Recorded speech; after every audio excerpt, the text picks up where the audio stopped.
Olá pessoal, bem-vindos ao terceiro dia do nosso projeto Atualizações em Tricologia. Então vamos dar continuidade aos highlights do congresso, agora com a doutora Bruna Duque Estrada. Oi gente, então em relação à sessão alopécias, investigação e tratamento, a Dr. Go começou a falar sobre a alopecia areata e ela citou alguns trabalhos bem interessantes em relação a um banco de dados de alopecia areata. Então, o primeiro deles é uma revisão em relação à alopecia areata na pediatria, no público pediátrico, né? Que ela cita que os meninos têm uma maior tendência à doença grave que as meninas, que a alopecia areata congênita é muito rara, então ela comete até 0,04% dos pacientes com alopecia areata, mas ela realmente existe. Que ainda 25% das crianças acometidas têm uma história familiar positiva e até 8% dos pacientes têm em torno de 3 parentes acometidos pela alopecia areata.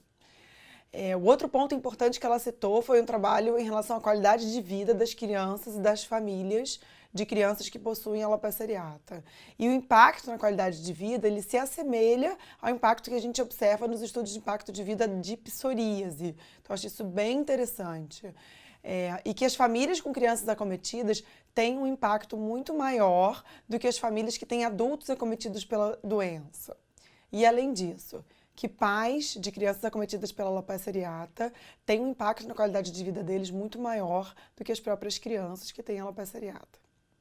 Outra questão importante é que ela apresentou são alguns trabalhos que tentaram correlacionar as comorbidades com a alopecia areata. Então, as comorbidades mais sugeridas nessa revisão do banco de dados foram as doenças inflamatórias e metabólicas, dentre elas a hipercolesterolemia, e dentro das doenças neuropsiquiátricas, depressão e ansiedade, que são muito relacionadas à doença, né, e como gatilhos até da doença.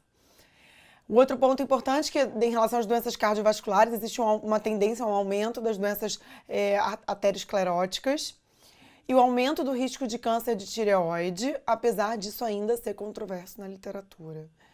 E a última coisa é que, em relação a todos os screens que existem, né, para a gente fazer nos pacientes que têm alopecia areata, o mais importante deles que ela citou é considerar o screening para a deficiência de vitamina D, mais do que o screening da tireoide, mais do que o screening de qualquer outra doença, já que a vitamina D é um importante cofator no metabolismo da unidade folicular.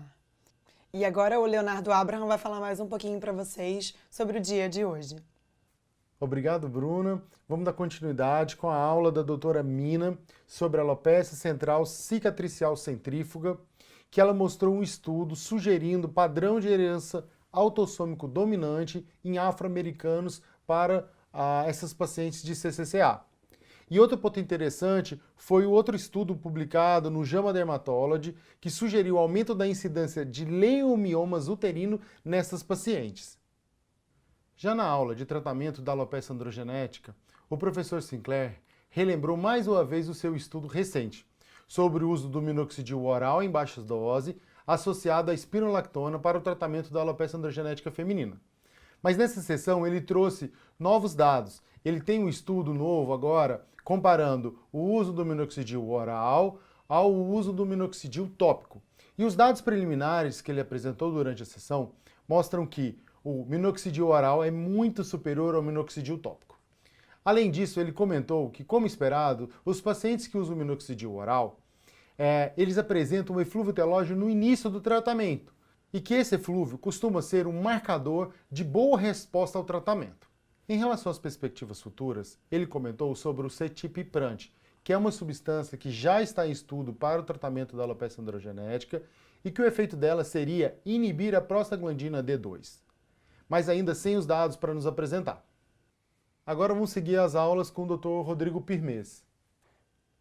E no simpósio de líquen plano da professora Rudinica, eu dei uma aula sobre líquen plano pigmentoso e nessa aula eu lembrei que existe uma forte associação entre o líquen plano pigmentoso e a alopecia fibrosante frontal.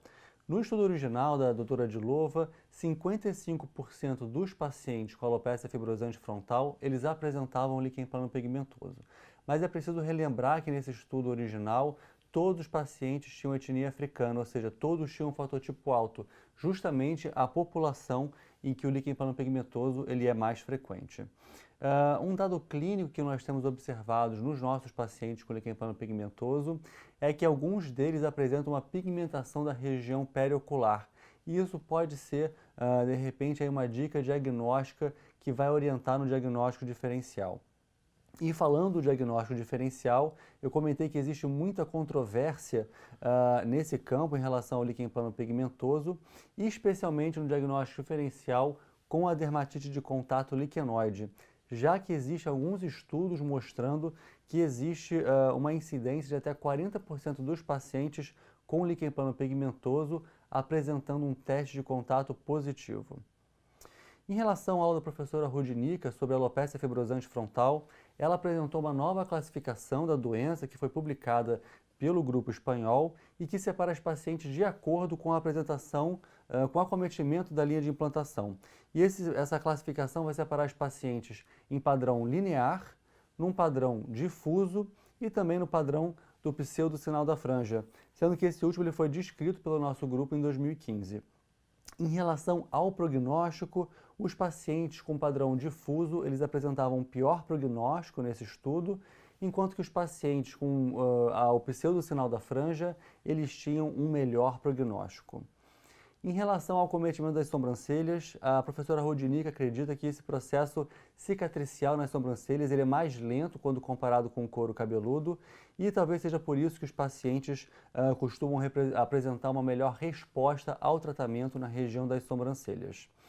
A professora Rudinica também mostrou o estudo dela que foi publicado recentemente, no final do ano passado, com excelentes resultados no tratamento da alopecia fibrosante frontal, usando isotretinoína oral e acitretin oral, ambos na dose de 20 mg por dia.